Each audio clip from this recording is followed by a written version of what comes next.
On May 23, 1961, two brothers inside an abandoned German bunker in Italy sat down to listen to the empty static of space. Over the years, they had pulled all kinds of strange sounds from that static.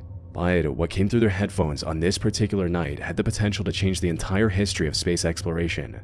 What they heard was the voice of a woman speaking in Russian.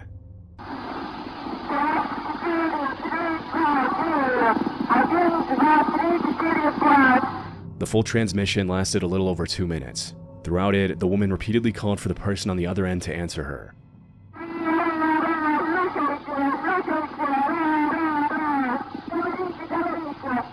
As the transmission continued, she began mentioning her breathing and oxygen.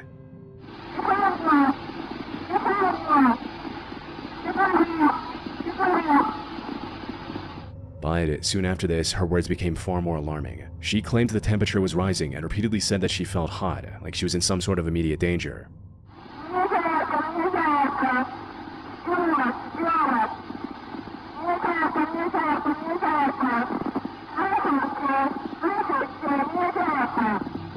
Then, near the end of the recording, she said she could see a flame and asked whoever was on the other end whether she was going to crash.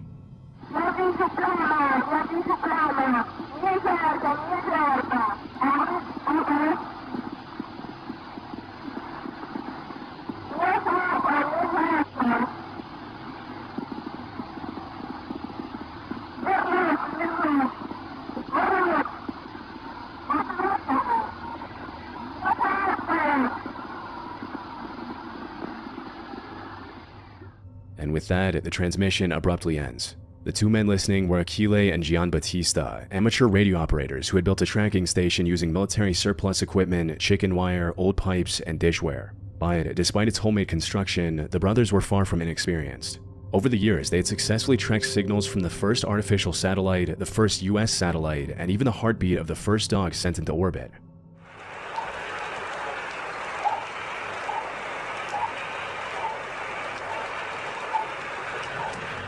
In other words, their station had become one of the most capable amateur space tracking operations anywhere on Earth, which is exactly what makes the recording of the woman speaking Russian so difficult to dismiss.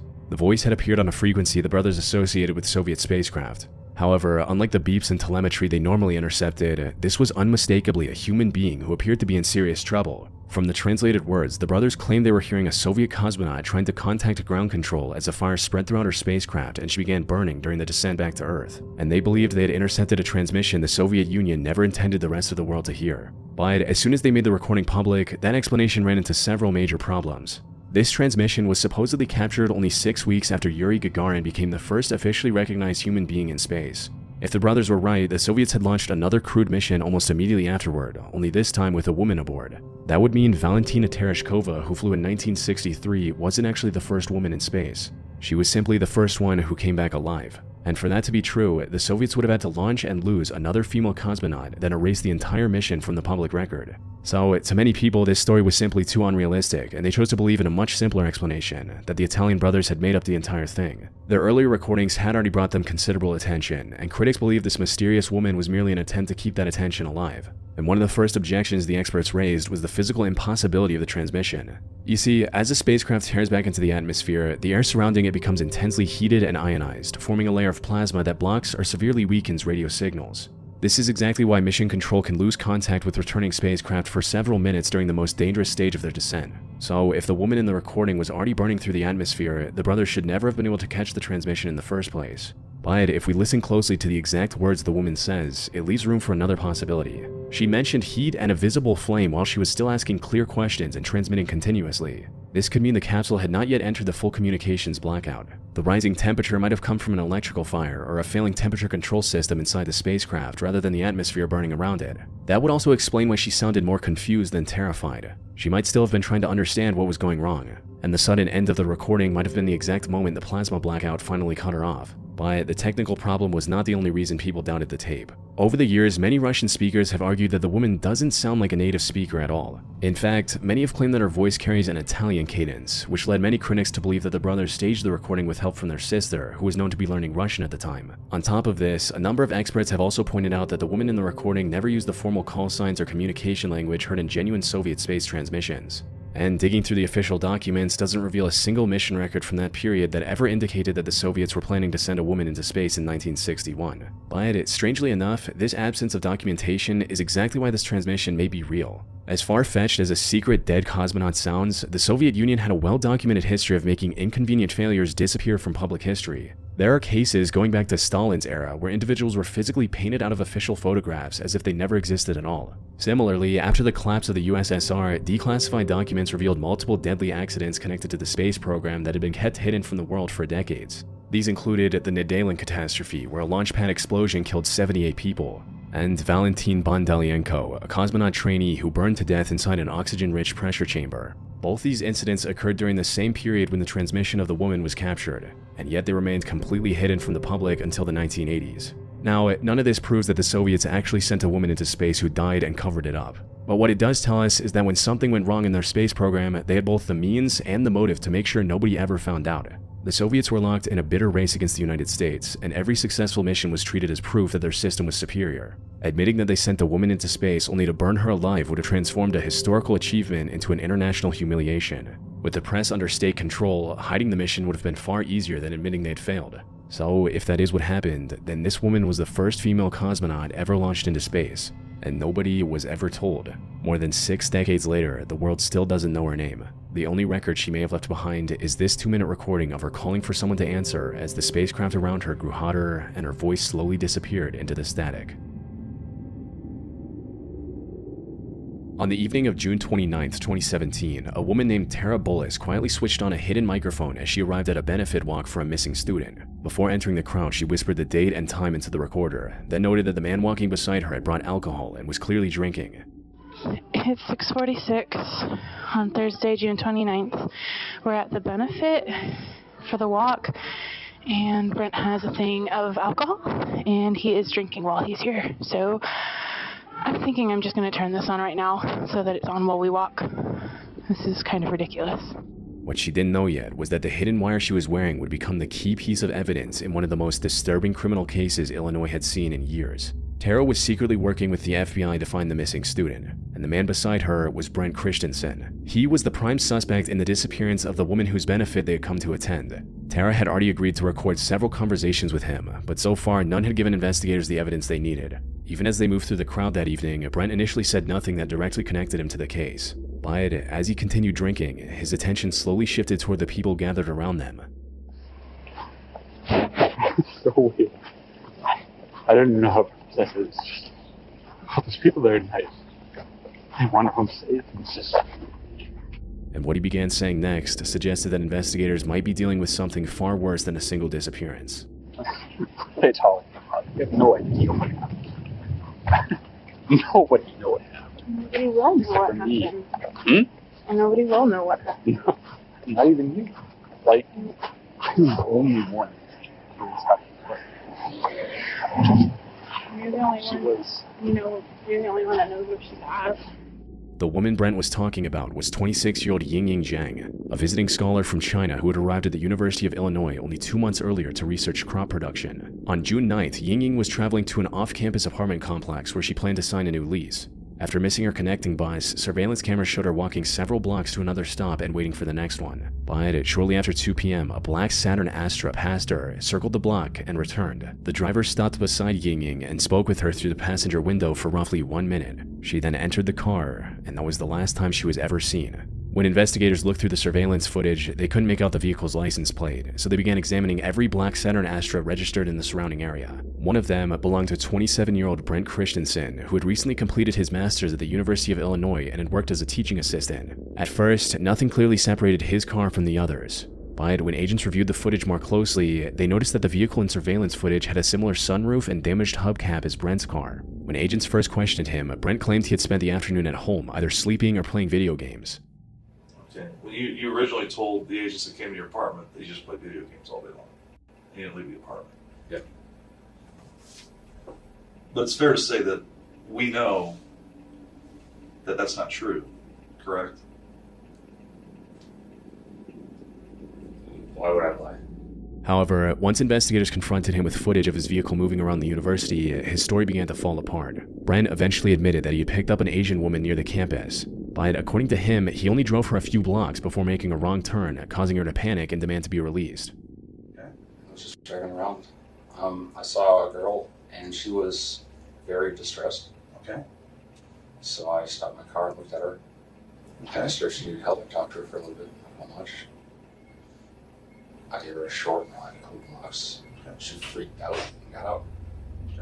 However, the investigators didn't believe him, as the location data from Ying Ying's phone didn't match his account of events. I think I've demonstrated enough. I've shared enough with you that you know that I know that you didn't drop her off in that neighborhood. You know that we can follow her phone. By it, since they had no direct evidence that could establish what happened after Ying Ying entered his vehicle, they allowed Brent to leave the station without being charged. The FBI immediately placed him under constant surveillance and approached Tara, who was in a polyamorous relationship with him. She agreed to wear the recording device, hoping her conversations with Brent would either clear his name or finally reveal what he was doing. Over the following days, Tara secretly recorded him 9 times. But nothing he said in those recordings gave investigators anything solid enough to act on, until the two of them attended Ying Ying's benefit walk. Surrounded by her family, friends, and hundreds of strangers hoping she would still be found alive, Brent finally revealed why he had come to the event. "I just wanted to see how many people were here for me." But during the vigil, Brent finally stopped speaking in vague hints. He took Tara's phone and typed 4 short messages, deleting each one after she had read it. "It was me. She was number 13. She is gone. Forever." These 4 messages transformed Ying Ying's disappearance from a missing person mystery into a murder case. And as Tara managed to keep him talking, he began describing how fiercely Ying Ying had fought to survive. She was valiant. She looked She would. She fight. more than anyone else. Really? A little Chinese girl? More than anyone else. Did she really have broken English? Did she say anything to you? Yeah. She fought more than anyone else I've ever met. Brent continued to go into very graphic detail, but Ying Ying's murder was not the only thing he confessed to. He claimed he had been killing since he was 19, that Ying Ying was his 13th victim, and that the previous 12 had left almost no evidence behind. More disturbingly, he said he still wanted to continue. Ying Ying is the only person that has produced evidence of these acts. Number 13. I've been at this since I was 19. I still want to do it. It's my legacy. He proudly compared himself to other notorious serial killers. But during these boastful statements, he made a claim that would go on to add another layer of mystery to the case. Family, you're a few times that they won't leave until she's found, until they can recover and everything. They're going to leave everything because they'll never know. No one will ever know where she is. The FBI, who had a GPS in the car and everything,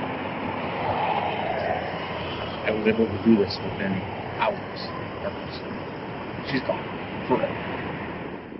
The FBI arrested Brent the following days. When investigators searched his apartment, they found traces of Ying Ying's blood in his bedroom. His trial began on June 12, 2019, in federal court in Peoria, Illinois. 12 days later, the jury found him guilty of kidnapping resulting in death and 2 counts of lying to FBI agents. On July 18th, Brent was sentenced to life in prison without any possibility of release. But the sentence could not undo the final part of Brent's plan. Unfortunately, his prediction about Ying Ying's family returning empty-handed came true. Her body has never been recovered. And if Brent was telling the truth about having 12 earlier victims, he may have been just as effective at making them disappear. But so far, investigators have never found evidence connecting him to another murder. His defense argued that he'd been drinking and was exaggerating to impress Tara. But Tara testified that while Brent had consumed alcohol, he did not appear drunk. She said he seemed proud and excited while discussing the murder, and in the days that followed, he never once contacted her to take back what he had said. Now, it is difficult to dismiss the claim entirely when you consider the tone Brent used to talk about his alleged victims. His voice never shifted into the dramatic, exaggerated tone of someone trying to sound dangerous.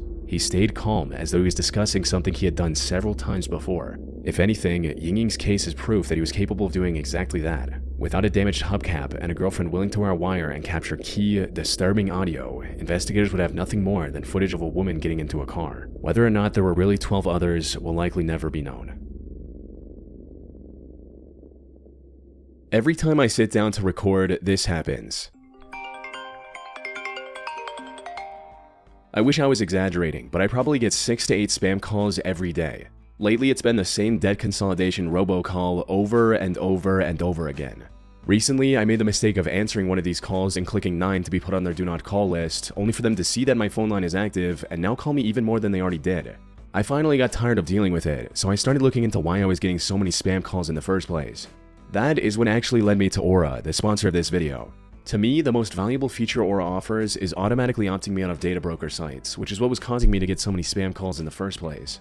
But Aura also has a whole host of other key features, like monitoring the dark web, monitoring my bank and credit accounts for fraud, providing an antivirus, VPN, and password manager, along with many others. Aura is a US-based company whose business is to keep your personal information protected, not pawning it off to some shady company for a quick buck. Aura also works 650 times faster than their competitors, warning you before criminals even have a chance to finish placing a fraudulent order. Your data is literally being sold as I'm talking to you. Visit aura.com/chillingscares, also linked in the description, for a 14-day free trial to keep yourself protected and reduce spam.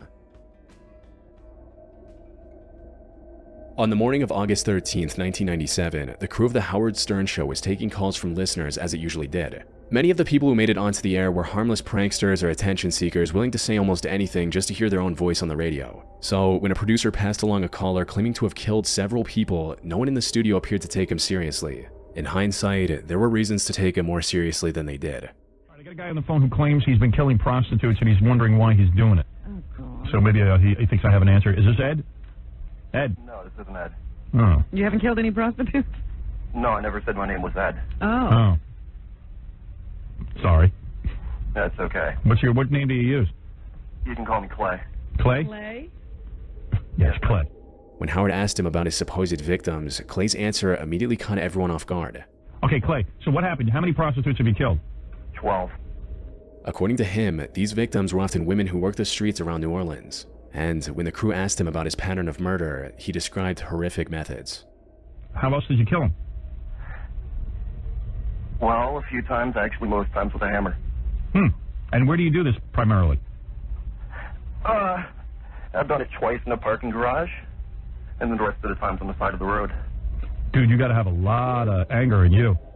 Clay later said that he had been doing it since he was a teenager. How old were you when you killed your first woman? 16. And you must be a powerful kind of guy, big guy. I wasn't then. Right. Howard immediately began searching for a reason that could explain such depraved actions, asking Clay about his childhood, but Clay rejected every possibility. Did your mom beat you? Did your mom spank you? Was your mom a prostitute? No. Actually, nothing like that. What is it then? I think I just do it for the sense of the power. Right. Yet, the most unsettling part of the call wasn't what Clay claimed to have done. It was how little emotion he showed while describing it. At no point during the entire call did Clay sound like a person who was publicly confessing to 12 vicious murders. He talked more like a person explaining a habit he had stopped questioning long ago. He didn't sound ashamed and showed no obvious fear that the police might be listening. Even when Howard directly called him a serial killer, Clay responded with the same casual tone he'd used throughout the conversation. He went on to blame boredom as the reason to commit these inhumane acts. Dude, you're a serial killer. Yeah. Yeah. You just want to kill. I'm just bored. The entire call lasted roughly 17 minutes. Clay then hung up and was never heard from again. So, the obvious question is the same one listeners have been asking for almost 30 years. Was any of this actually real? And the most convenient answer is no. You see, by that time, The Howard Stern Show had built its reputation around taboo-breaking comedy, outrageous guests, and phony phone calls. So, a man confessing to murder was, sadly, not out of the ordinary. And if you listen closely, there are moments when Clay appeared to struggle with his own story. For instance, when Howard pressed him on why the killings had supposedly stopped, Clay's story became noticeably less certain. He first blamed a broken-down car, then admitted that this only accounted for 1 month of an almost year-long break, before vaguely putting the rest down to self-control. No, but in all seriousness, I mean, do you think that you could control this? Do you think you can stop? I think I have been. Oh, you have been for the last couple of months? A year he hasn't killed. Oh, a year? Yeah. Almost. So why do you think you stopped killing all of a sudden? I really don't know, Howard. Part of it had to do with my car broke down. Oh, no transportation. Oh, yeah. Seriously? That's the reason? Well, that was the reason for a month, but after that, I guess it was all self-control. Wow. Oh, so you don't want to do this anymore? No, he wants to do it, but he's controlling himself. Like you want to kill women, right? Sure. Yeah.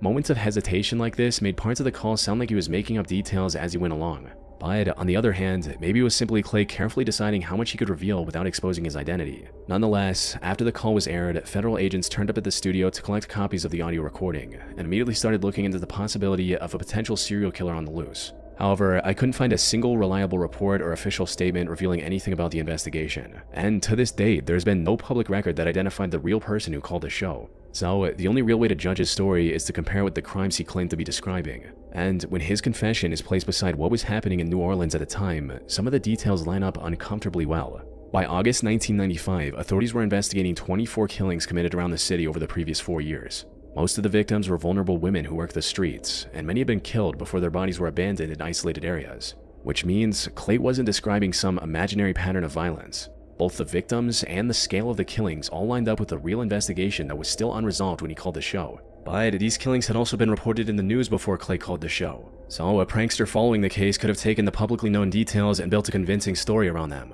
That said, there was a man whose real criminal history appeared to fit Clay's story far more closely. His name was Russell Elwood, a former taxi driver from New Orleans. Russell had been questioned by the Serial Crime Task Force and was eventually charged with murdering Cheryl Lewis and Dolores Mack, two of the women whose deaths had been examined as part of the wider New Orleans case. During the investigation, multiple women also came forward claiming that he had picked them up in his taxi, attacked them, and left them in isolated areas. And because the location, the victims, and the nature of the crimes all appeared to match Clay's confession, several people online came to believe that Russell was the man speaking on the recording. This theory fits well, except the timeline makes it almost impossible for Russell to be Clay. Russell was arrested in Florida on August 4th, 1997 after purchasing drugs from an undercover officer. He remained incarcerated for the next 85 days. Clay's call aired 9 days after that arrest, meaning Russell was already in a jail cell when the call was made. So the voice in the recording almost certainly did not belong to Russell Elwood. However, ruling him out doesn't automatically prove that Clay was lying. Russell was convicted of only 2 murders, and no one was ever able to establish that a single person was responsible for every death being investigated around New Orleans. This leaves open the possibility that several killers were targeting similar women in the same area, and that Clay was describing victims who were never connected to Russell's case. But unfortunately, this is as far as the evidence goes. No victim has ever been conclusively matched to the details Clay gave during the call, and no major breakthrough has revealed the identity of the man behind the voice. So, almost 30 years later, the recording still comes down to 2 possibilities. Either a prankster studied a real series of unsolved murders and used those details to create an unusually convincing confession, or a serial killer openly admitted to murdering 12 women on live radio, hung up the phone, and was never identified. On December 3, 2016, at 2:46 in the morning, police responded to a report of an abandoned car parked on the Route 35 bridge over the Shark River in Belmar, New Jersey. Nothing was wrong with the car. The keys were still inside, but there was no sign of the driver anywhere on the bridge or in the area below. Running the plate led officers to Lillian Stern. She was safe at home and explained that the vehicle was normally driven by her 19-year-old granddaughter, Sarah. Eventually, someone would come forward and explain exactly what happened to Sarah that night. But at this point in the investigation, that conversation hadn't happened yet. Sarah was a 19-year-old arts and TV production major at Brookdale Community College. The day before, she had spent the afternoon running errands with her childhood friend, Liam McAtasney, before stopping for lunch at Taco Bell. It was an ordinary day, except that it was the last time anyone saw her in public. The car had been left close to the edge of the bridge, and there were no obvious signs that anyone else had been inside. According to Liam, Sarah had previously talked about her life in a concerning manner. He also explained how she had an increasingly difficult relationship with her father. However, no one else who knew Sarah believed this explanation. One friend even told investigators that Sarah had made plans to see her that very day, which is hardly the behavior of someone planning to disappear. According to reports, Liam provided another possibility to investigators. He claimed that Sarah had talked about leaving New Jersey and starting over in Canada to get away from her father. The same friend Sarah had made plans with confirmed this theory. She told investigators Sarah had mentioned a Toronto trip and that she'd recently come into money that could finally make it happen. But when police searched her bedroom, they found her passport, social security card, and Canadian currency still there. If she had crossed the border voluntarily, she had left behind almost everything she would have needed to do it. The money her friend had mentioned came from a shoebox that Sarah had found inside family property along with a note left by her mother before she died. Because much of it was old and damaged, Sarah placed a large portion inside a safe deposit box. On the day she vanished, surveillance footage showed Sarah visiting the bank with Liam to withdraw a portion of that money. When investigators later obtained a warrant to open the box, $25,250 was still inside. But a portion had been taken out that afternoon, and Liam had been standing beside her when she collected it. And he was also one of the last people known to have seen her alive. Then, in January 2017, a man named Anthony Curry contacted authorities. Anthony was a young filmmaker who regularly discussed horror movie ideas with Liam, so when Liam pitched a disturbing plot on Thanksgiving night about a week before Sarah's disappearance, Anthony initially thought nothing much of it. According to Anthony, the story involved a young woman who had discovered money left by her deceased mother. Her friend would then meet her to count it, choke her, take the cash, and throw her from a bridge before abandoning her car. 1 week later, Sarah disappeared under almost exactly those circumstances. Anthony still hesitated to accuse someone he considered a friend, but Liam began repeatedly asking to meet and eventually sent him a Snapchat message asking whether police had questioned him. That was enough to convince Anthony that the supposed movie idea may have been a real plan. In search of concrete evidence, police wired Anthony's car as he drove up to meet with Liam on the 31st of January 2017. Unaware that he was being recorded, right after the two of them met, Liam made a horrifying confession that put all of the other theories about Sarah's death to rest. Dude, you can't blame me for doing this, right? I gotta feel you up real quick, right? You're good. No disrespect. I'll show you. No disrespect, okay? Nothing. Yeah, I got the FBI on my dude. What are they questioning? Oh yeah, a lot. About what? About killing Sarah. Alright, so I'm hanging out with her. She has we went to the bank, she took some money out, not all of her money. We're counting it out, and then she goes to walk out the front door. My biggest problem was the dog, and her dog laid there and watched as I killed her. Didn't do anything. Liam went on to describe the graphic details of every step of his process in depth. Not only did he show no sign of remorse during this whole conversation, but he was also showing signs of irritation that the cash was less than he expected. What he actually found was only a fraction of what he had hoped, and the bills were so worn that he wasn't sure a bank would take them. So you've been laying low, I guess. Oh yeah. And that's not even the worst part. The worst part of it is, I thought I was walking out 50 grand, 100 grand in my pocket. She had one safe, and she took money out, and she only had 10 grand. And this money, I don't know if it was burnt or something, it's old money, terrible quality. I don't even know if I can put any of it in the bank. Police arrested Liam and his roommate Preston Taylor, who reportedly had assisted with getting rid of Sarah's body the very next day. Preston confessed almost immediately and led investigators to a locked safe at their residence, buried in the ground. It was opened using keys recovered from Liam's car. Inside the safe, police found around $9,000. At the trial, Liam's defense argued that the recording wasn't a confession, but instead an audition for a role in Anthony's films. But with all the evidence and witnesses present, the jury didn't buy the excuse. On the 26th of February 2019, Liam was convicted on all 7 charges, including first-degree murder, robbery, felony murder, and desecrating human remains. Later in June, he was sentenced to life in prison without the possibility of parole. Unfortunately, Sarah Stern's body has never been found.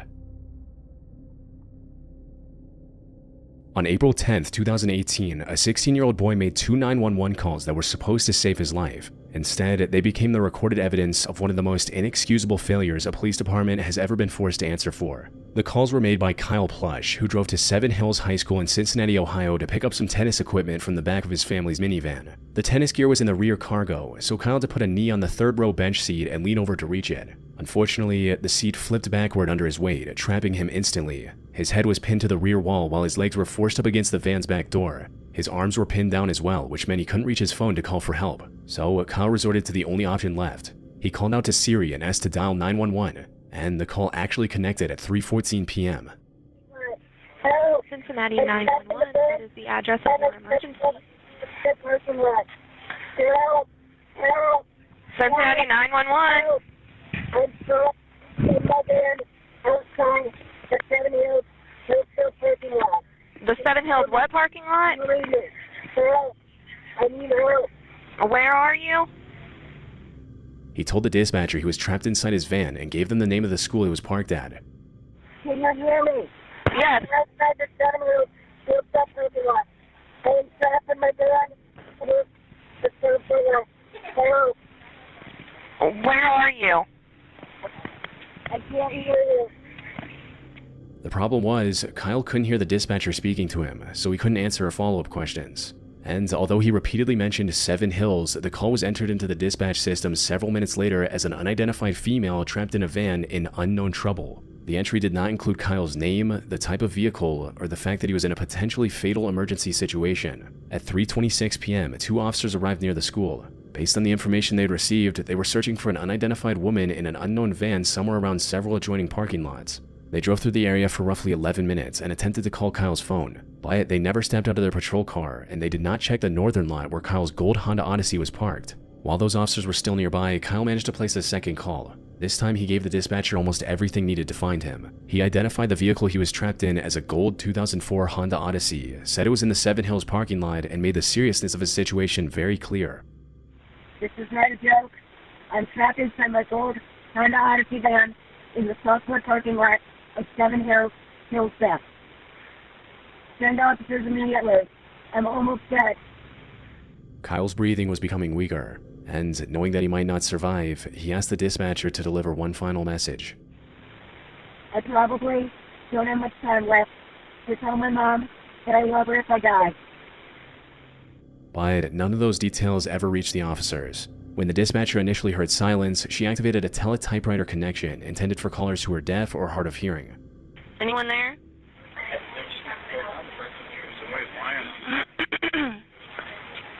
I can't hear what you're saying. Just send quickly. I'm trapped. I'm ready to go on the Odyssey van. Instead of clarifying the call, the function drastically lowered the volume of Kyle's voice. The dispatcher did not switch back to the normal audio, replay the recording, or create a new entry in the dispatch system. So even though Kyle had now provided the exact color, make, model, and location of the van, the officers searching nearby were never told any of it. Eventually, they soon closed the assignment and left. Nearly 6 hours later, when Kyle failed to return home, his family used the location sharing app that showed he was still at Seven Hills School. His father drove there and eventually found the Honda Odyssey in the same lot Kyle had described during the second call. Sadly, by then, Kyle had lost his life. Soon after Kyle was found, the focus shifted from how he became trapped to why no one had reached him in time. Across 2 separate calls, he had identified the school, explained that he was pinned inside a van, and eventually gave the vehicle's exact make and color. Yet the police failed to save him, and that failure began with how the first call was entered into the system. It had been stripped of its urgency before officers were dispatched. Kyle had been incorrectly identified as a woman, his exact location remained unclear, and his repeated warnings that his life was in danger were reduced to the words, "unknown trouble." As a result, the officers arrived without knowing who they were searching for, what vehicle they needed to find, or how little time remained. So, when they failed to find anyone in immediate distress, they began treating the call as though it might have been a prank. An off-duty sheriff's deputy working traffic nearby even suggested that the caller might have been a woman he had told to move her car earlier that day. But that explanation makes no sense the moment you hear the recording of the call. Kyle's voice was very clearly strained and panicked, and a call carrying that level of fear should have never been treated with doubt until officers had personally ruled out the danger. And even if the first call had been misunderstood, his second call should have erased any remaining doubt. Kyle gave the van's exact color, make, model, and location. Yet none of that information reached responding officers because the dispatcher later claimed technical problems had prevented her from properly hearing and documenting the call. According to her, the computer screen had froze, while the teletypewriter function made Kyle's voice almost impossible to understand. On the surface, that was a believable justification. The city's 911 system had a history of technical glitches that disrupted incoming and outgoing calls. But an internal investigation of the phone system for that call specifically found no trouble with it. The same review found that if the dispatcher genuinely couldn't hear him, procedure gave her a clear next move. She should have asked the caller to tap the phone twice, press a key, or switch to yes or no questions, all of which she never did. Which leaves only one explanation for Kyle's death. It was caused by a series of irresponsible choices made by the officers present inside the system. The department later reviewed the second call and described the way it had been handled as unacceptable. Not only had the dispatcher skipped the due process to ensure the caller received help, but she also never documented the call, violating yet another guideline. The Plush family filed a wrongful death lawsuit against the city and the employees involved, which was settled for $6 million in 2021. The system responsible for saving Kyle's life had failed him, leaving behind some of the most haunting pieces of audio ever recorded.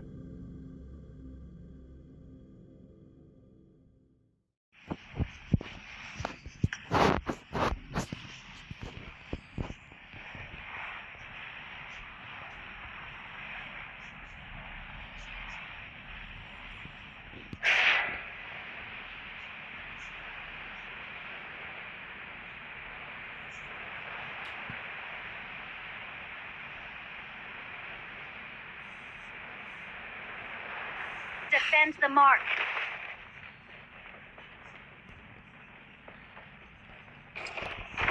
I need a weapon.